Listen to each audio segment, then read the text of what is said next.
People often talk about comfort zones as if they're harmless, a cosy little space, place of safety, a place where nothing can hurt you. But what if comfort zones are not actually protecting people at all? What if many comfort zones are emotional prisons disguised as safety? Because some of the most trapped people in the world look perfectly comfortable on the outside.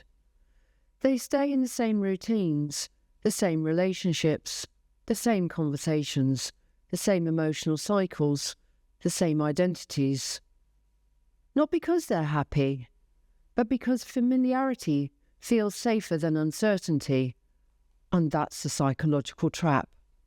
Because the human brain loves what it recognises, even when what it recognises is limiting, painful, or slowly destroying someone's spirit. Now, this doesn't just apply to relationships, it applies to life itself. People stay in the jobs they hate for years, stay emotionally disconnected for years, stay exhausted for years, stay invisible for years. Not because they consciously want suffering, but because stepping into the unknown activates fear, and fear makes people retreat back into what feels emotionally predictable, even if predictable means miserable.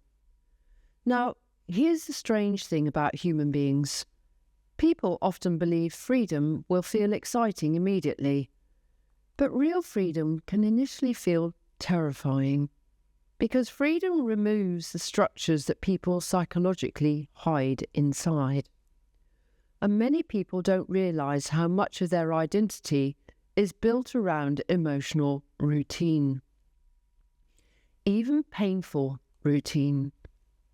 That's why some people repeatedly return to relationships they know are unhealthy. The relationship becomes emotionally familiar. The chaos becomes familiar. The anxiety becomes familiar. The emotional inconsistency becomes familiar. And eventually the nervous system mistakes familiarity for love. Now, this also happens socially. Many people live inside invisible emotional prisons created by fear of judgment, fear of rejection, fear of standing out, fear of failure, fear of change.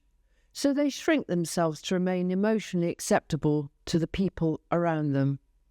And over time, they stop evolving, because comfort zones are not always peaceful. Sometimes they are simply areas where growth has stopped. And right now, humanity is facing this collectively. The world is evolving rapidly. Technology is evolving. Communication is evolving. Society is evolving. But many people psychologically want the world to remain emotionally familiar, because evolution destabilizes comfort. You can see this everywhere.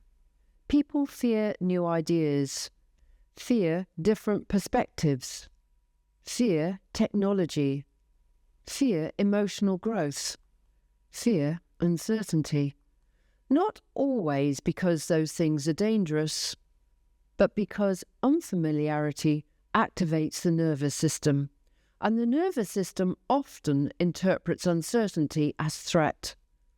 That's important to understand, because many people are not truly choosing what they want in life. They are choosing what feels emotionally safest. And emotionally safe is not always emotionally healthy. Now, here's where this gets deeper. Comfort zones can become identity prisons. If somebody has spent years being the people pleaser, the rescuer, the victim, the overgiver, the emotionally unavailable one, the strong one who never needs help, those roles become psychologically comfortable, even when they're exhausting. Because people adapt to emotional limitation. And after a while, the prison starts feeling normal. That's why some people fear healing more than suffering. Healing requires expansion. Expansion requires uncertainty. And uncertainty requires trust, not just in the world, trust in yourself. Now, this is why periods of transformation can feel so uncomfortable, because growth often feels like losing your old identity before your new one fully forms. There's a strange in-between phase where you no longer fit your old life, but you haven't fully stepped into the new one yet. And many people retreat during that stage. They go backwards emotionally because the unknown feels too exposed. But evolution only happens when people remain open long enough to move through that discomfort. And this period requires a lot of strength and determination to follow it through. It's not an easy process.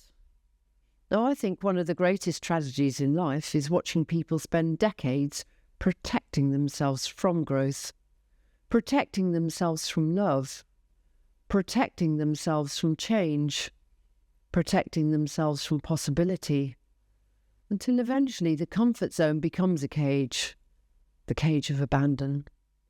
And then one day they wake up wondering why life feels so flat, repetitive, or emotionally empty, because safety without growth eventually becomes stagnation. Now, this doesn't mean people should recklessly destroy stability. That's not wisdom either. But there's a huge difference between genuine peace and emotional hiding. Real peace still allows expansion. Real peace still allows curiosity. Real peace still allows evolution. A prison simply keeps repeating the same emotional reality over and over again, and maybe that's the deeper lesson here. Growth rarely feels comfortable at first. Neither does healing. Neither does reinvention. Neither does becoming more conscious, because every level of evolution asks you to realize an old version of yourself. And that release can feel emotionally unsafe before it feels liberating. But because that's the price of becoming fully alive, not staying emotionally trapped in who you had to become to survive, but slowly becoming who you actually are underneath the conditioning. And maybe that's the real question all of us eventually face. Not, am I comfortable, but is my comfort zone helping me grow or quietly keeping me imprisoned? Because sometimes the walls people fear leaving the most are the very walls preventing them from truly living.